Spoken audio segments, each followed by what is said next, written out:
Hello बच्चों, let's read the question. So the question says a gas described by van der Waals equation.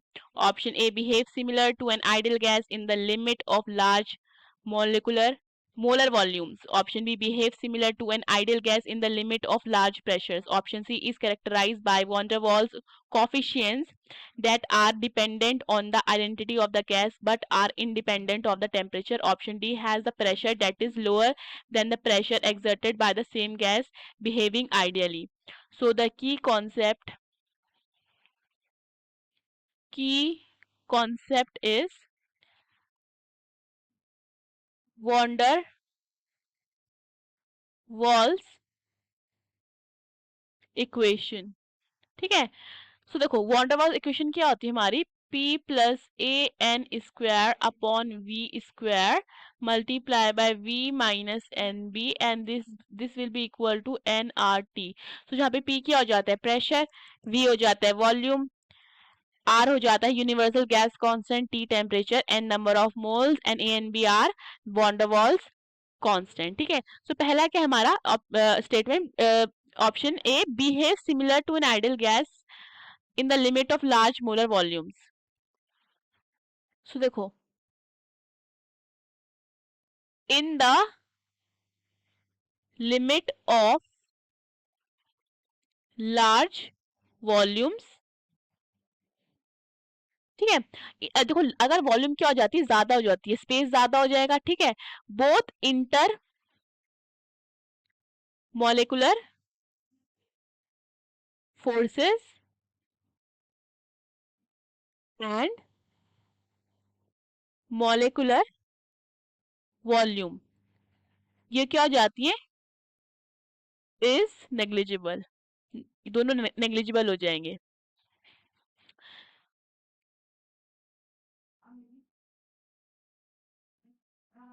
ठीक है. As compare to volume of the gas. ठीक है. Hence हम कह सकते हैं it will behave like ideal equation. Hence behaves like an ideal gas. ठीक है.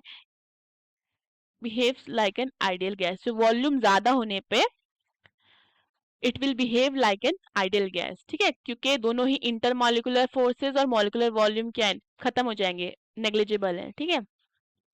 अब दूसरी बात करते हैं. सो जो स्टेटमेंट फर्स्ट है behave similar to an ideal gas in the limit of large molar volumes, ये क्या है हमारा ट्रू है. ठीक है. अब बात करते हैं सेकंड की behave similar to an ideal gas in the limit of large pressure. अब क्या है, प्रेशर ज्यादा हो रहा है. ठीक है. सो देखो इसमें क्या है, एट लार्ज प्रेशर, जब प्रेशर ज्यादा होगा. ठीक है. सो देखो हमारा z क्या है, z which is equal to क्या होता है, 1 plus p p b upon R T. ठीक है. अब देखो लार्ज प्रेशर है, z की वैल्यू कितनी है, 1 plus R b upon R T. ठीक है. सो इसका मतलब क्या हुआ, जो हम z की वैल्यू वो क्या ग्रेटर देन 1 है. और आइडियल गैस के लिए z की वैल्यू क्या होती है, इज इक्वल टू 1 होती है. दैट मीन्स हम ये कैसे कह सकते हैं, not not not an ideal gas. Large pressure पे it will not behave like an ideal gas. तो हमारा स्टेटमेंट बी क्या हो जाता है, false. Second is characterized by van der Waals coefficient that are dependent on the identity of the gas but are independent of the temperature. ये देखते हैं. सो देखो जो हमारे कांस्टेंट ए एंड बी होते हैं. ठीक है. ये क्या, ये कह सकते हैं हम कैरेक्टरिस्टिक्स ऑफ अ गैस है.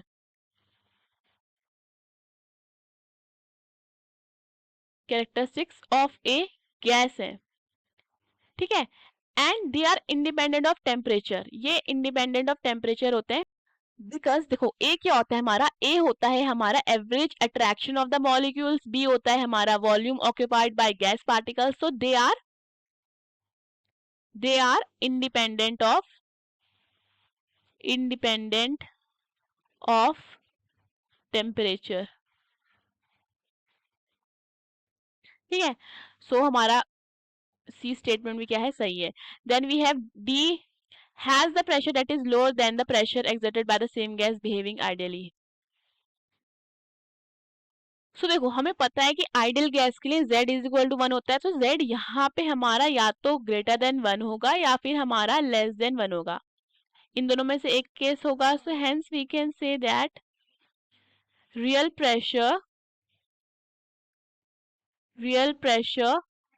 Can be less than less और मोर देन